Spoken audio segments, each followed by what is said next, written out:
Mount & Blade 2 Bannerlord is one of the most anticipated PC exclusives coming this year. In this video, I'll be taking a look at everything you need to know about the game so far. Bannerlord is a prequel to the last game, Warband, taking place 200 years prior. The game will witness the last years of the Calratic Empire and the rise of the kingdoms. The Mount & Blade lore wasn't really fleshed out in Warband. Some factions had in-game details about their backgrounds, but there was no overarching story. With Bannerlord, TaleWorlds are trying to offer an emotionally grabbing narrative while still keeping the sandbox spirit. They want the player to live through the fall of the Calratic Empire, similar to what it would have been like to live through the decline of Rome. In the beginning of the game, a semi-scripted set of linked quests will give the player the opportunity to learn about the various factions and have the chance to meet the key personalities, and hopefully that will give you the choice of picking one over the other. After that, the game will revert back to a full sandbox mode, but the game will still provide plenty of story. Bannerlord has made many leaps forward. The game has much better graphics, but at the same time, TaleWorlds doesn't want to sacrifice on gameplay nor performance. The game is now lush with much more color, vibrance, and detail. They're also attempting to make the animations as natural as possible. Even if something as simple as reloading a crossbow isn't going to have a dramatic effect on gameplay, it's still crucial to the team that it looks like an actual crossbow being reloaded, so you'll hardly notice. Instead, if it looks like the character's bones are made of jelly and it doesn't seem natural, the player will notice, and that will have a negative impact on their overall experience. To make the animations as best as possible, they use a motion capture studio, allowing for a much more realistic result, as it'll pick up more of the subtle, natural movements. Obviously, not everything can be motion captured. Bringing in a horse in the studio might not be the best idea, but what they can, they will do. The world in Bannerlord is much more living and has a sense of authenticity. For example, if you walk into a tavern, people will be sitting, drinking, stretching, and talking. The team wants to make CHAIRTY as living and realistic as possible. Music is also a big focus in Bannerlord, with the game having 6 different factions. TaleWorlds wanted music that would identify with each of them. Attention to detail is big, and the soundtrack will reflect the setting along with all the different cultures in the game. Gameplay has also taken a step forward. The siege system is given a massive upgrade, including multiple siege engines and types fully usable by the player or the AI. The siege weapons are freely placed by the player, so there's full control over how to assault walls. Once a siege begins, you can order your troops what to do on the fly throughout battle. The terrain for combat is much more varied, and the AI has been brought up a notch. The AI know how to keep out of range for attacks while moving in closer to strike.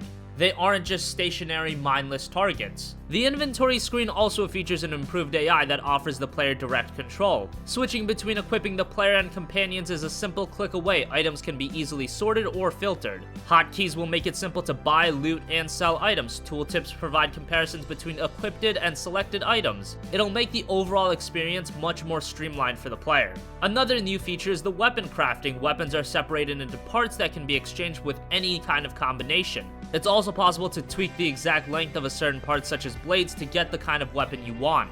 All of the parts have their own physical properties. This will assess the center mass and balance of a weapon, which changes the speed and damage. This allows for each weapon to feel very unique. One more nice addition is the inclusion of a replay system. Any battle, single or multiplayer, is saved directly and can be rewatched from any angle and be slowed down. Bannerlord shares the setting of CHAIRTY with Warband, but it's also expanded to include regions further to the east and south of that in previous games, resulting in a map which is around 3 times larger. Some of the exact features of the land and some settlements from previous games are recognizable. The game's overworld map is where a large amount of the gameplay will occur, and it will offer a lot of information to the player. You can see what a village is producing by going over it, and on the HUD, more info is present, including morale, food supplies, gold, etc. Characters and locations on the map make up what is known as parties. All parties on the map, whether they are lords, bandits, hideouts, or anything else, have a role in the game's sandbox simulation. Here's an example of the economy system. Villages will produce goods based on what type of production they have in place. Peasants take goods produced in their village to sell to a local town by repeatedly traveling between the village and the town on the map.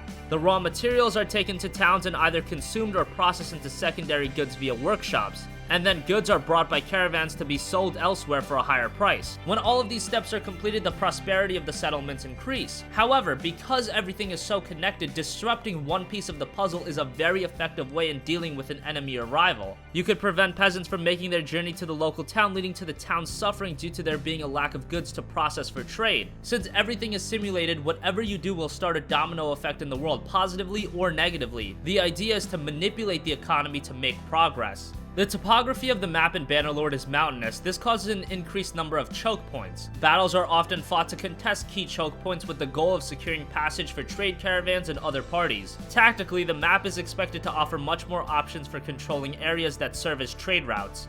The map is also ever-evolving, not just by the player or NPCs, but by the passing of time. Change in seasons affect the weather, changing the landscape and sending snow headed south during the winter. The gameplay will also be altered in the changing of the seasons. For example, cavalry and range units will have a harder time in rain or snow.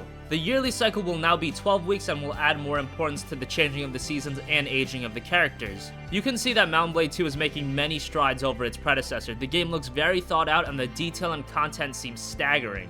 So that's everything you need to know about Mount & Blade 2 Bannerlord. Let me know, are you excited for the game? Will you be picking it up on day one? Comment your thoughts down below. Thank you for watching and goodbye.